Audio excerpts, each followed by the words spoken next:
Hi everybody, welcome to today's workout briefing for Wednesday, April 29th.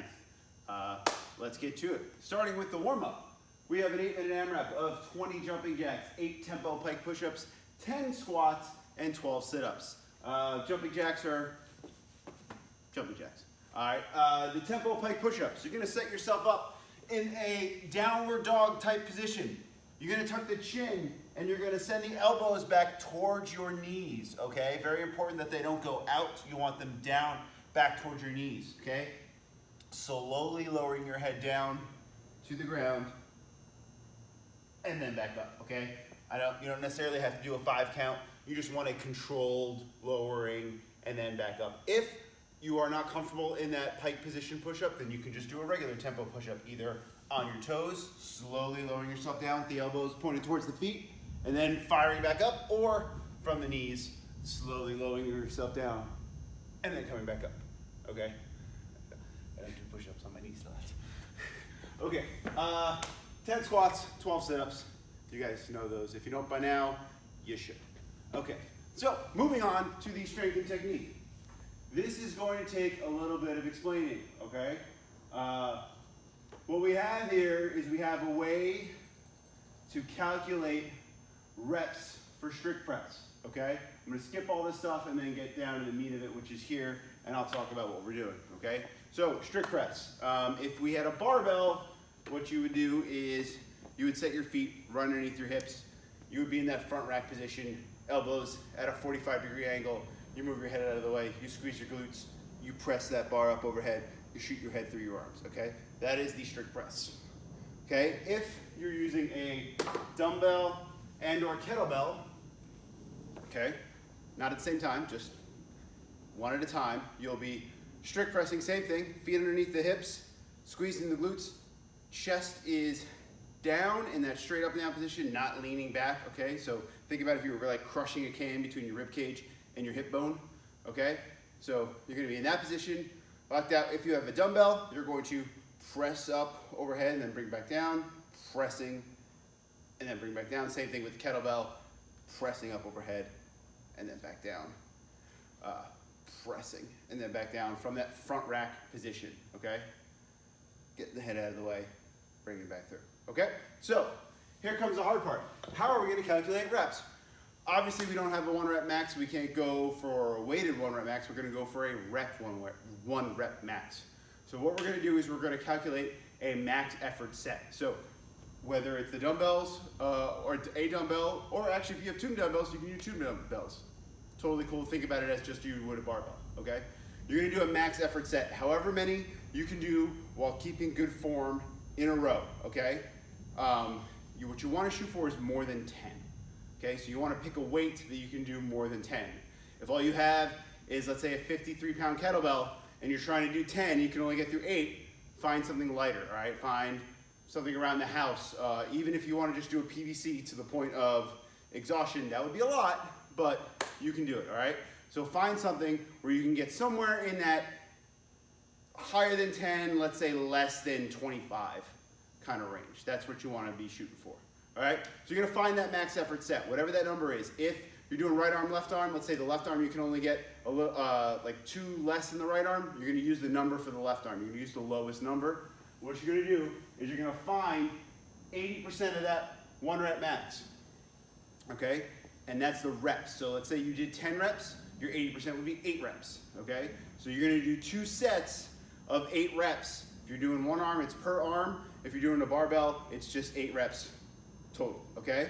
And then you're gonna do 3 sets of 70%, and then 4 reps at 60%, okay?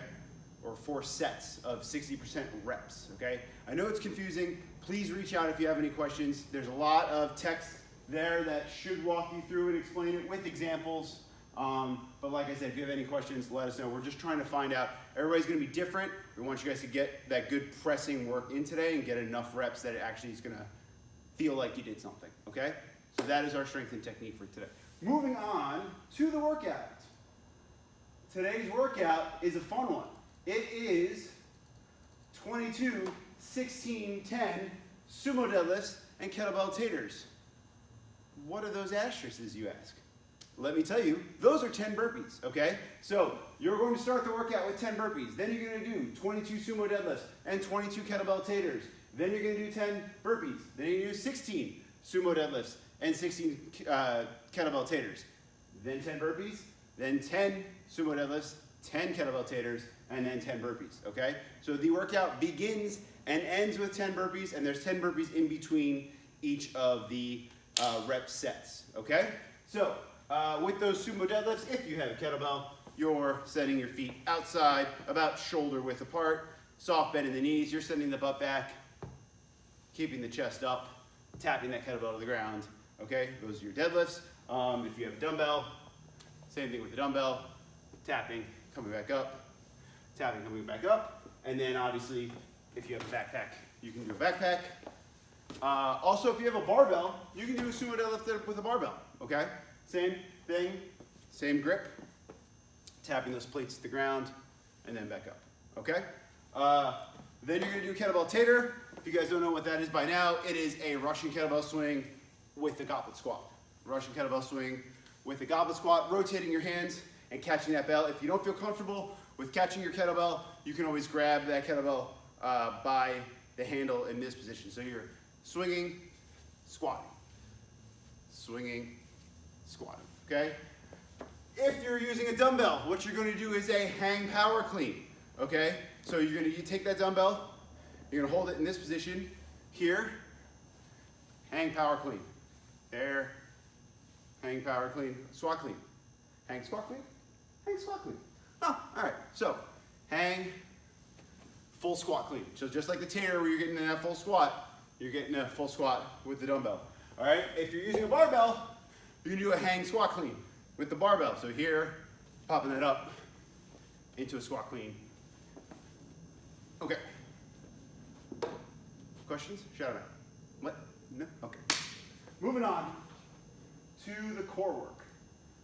Today's core work is obviously the 40 plank toe taps that you've done before, and the 20 toes to kettlebell or toes to dumbbell. We're gonna treat those like we would toes to bar, okay? So let's do the toe taps first.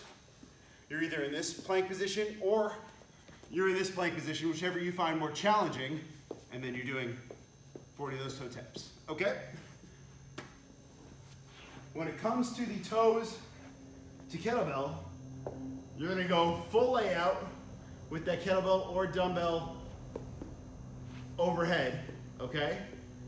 Full arm extension, full leg extension, and then you're gonna treat it like a toes to bar. So you're gonna bring your toes up as close as you can towards that kettlebell, okay? So here, all the way up, and then back down, okay? You're obviously gonna be able to get, everybody's gonna be different, you're gonna get to a different point. Try to get as much of a fold as you can, and then come back down, controlled, all right? So that's the workout for Wednesday, April 27th, April 29th. Missed you days. All right, hope you guys had a good time. Let us know if you have any questions about that pressing work, and see you tomorrow.